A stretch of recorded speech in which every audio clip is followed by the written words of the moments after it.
It was an early summer day in 1927. A young couple was to be executed.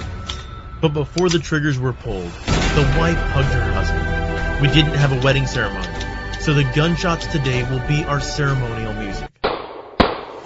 The lovers, Zhu Qian and Yu Zhoujian, died in their 20s for China's revolution.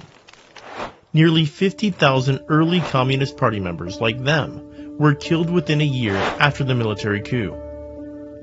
The young political party, founded 6 years prior, was dealt a heavy blow after losing 3/4 of its members. How then does this party, at the blink of falling apart, come to have more than 91 million members in its centenary year? The answer goes back to China's deep crisis in the 19th century. Since the defeat in the Opium War, China had become prey in the eyes of Western colonizers, empowered by the Industrial Revolution.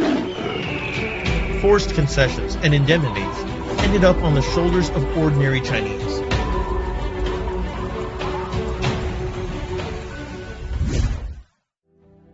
Fortunately, there was no lack of men and women who kept trying to save the country they loved. Those patriots looked at the already successful attempts in the West to make changes to China.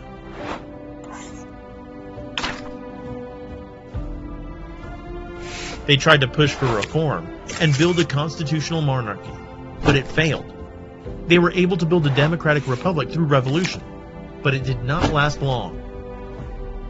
中华民族是很有上进心的面对这种外来的压力吧，就做了很多尝试，但是大部分确实都不成功，国家的工业化也搞得不好，又有外敌入侵啊，那么然后最终呢，这个人民还是选择了一个领导能力更强，而且更有现代化目标的一个政党，就是中国共产党。On May 4th, 1919, patriotic students in Beijing took to the streets to protest the government that caved into the unreasonable demands of imperialist powers after World War I.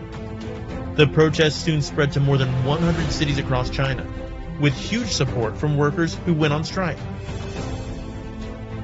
During the protests, intellectuals influenced by Marxism after the October Revolution in Russia were touched by the power of workers in the fight to save China. Early communist groups started to sprout up in Chinese cities with a large working class.